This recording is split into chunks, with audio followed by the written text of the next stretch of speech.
Hello, I'm Deacon Lisa Ueda. I would like to welcome you to this week's St. Thomas video podcast. Episode 12 is going to feature Molly Walter, giving us a message on hope. Thank you for joining.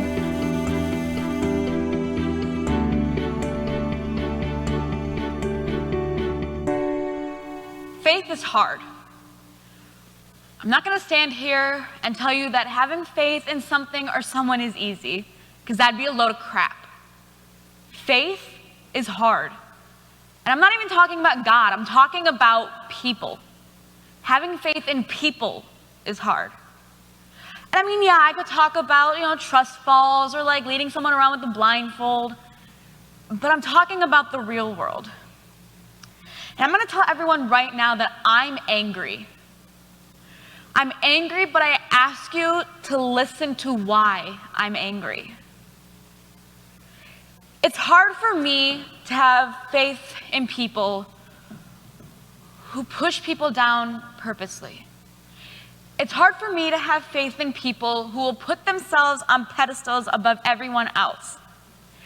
It's hard for me to have faith in people who will use God as an excuse for their behaviors. This makes me angry. People saying things like, the Lord would disapprove of blank, so that's why I went up to them and told them that they would be a disappointment in God's eyes. Or, oh, you're not a Christian? Well, I can tell you right now that you're not going to heaven until you convert to my religion. This makes me angry. But there's one thing that people will say, and when it's said, it makes me embarrassed to say that I grew up in the church. Well, the Bible clearly says blank, and because you do blank, you are a sinner and a disgrace in the eyes of God. This makes me angry.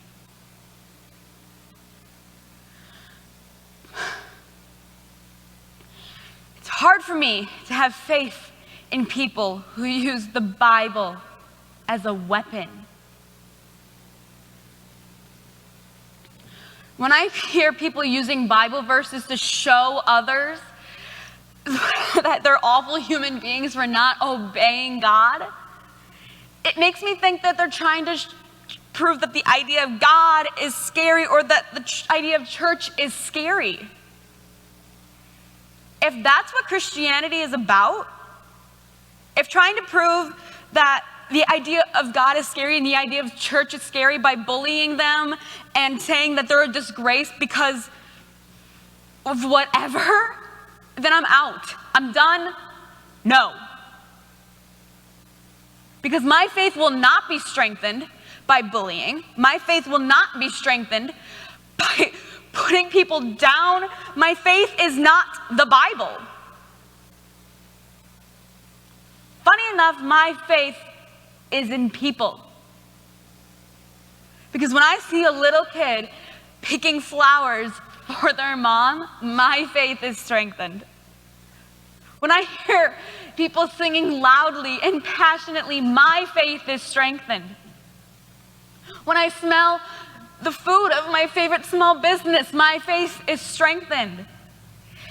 And when I think of the mission trips, the school trips, my friends, weekend retreats, summers at camp, and that community that is built, my faith in people is strengthened.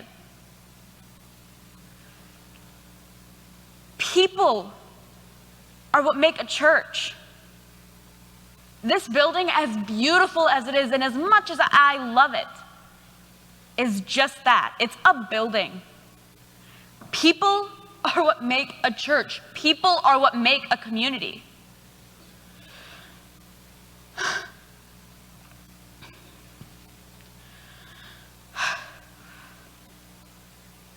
Whenever I tell my friends, my new friends, that I grew up in the church and that my dad is a priest and a youth pastor, they just look at me waiting for me to tell them that God hates them.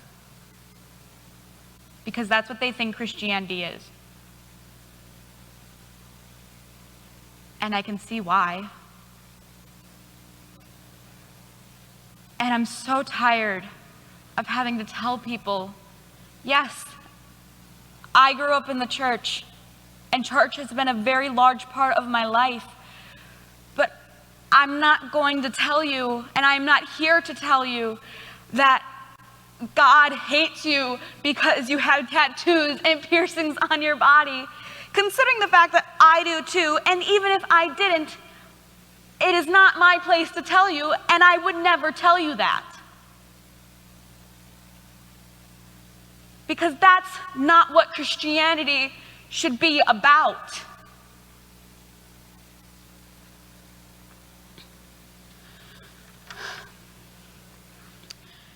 It's hard for my faith in people to resurrect when people make God sound like the boogeyman.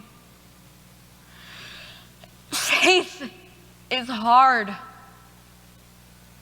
But when people show love and compassion and acceptance towards one another, my faith in people is strengthened. And that's what I think church should, and in many cases does, look like.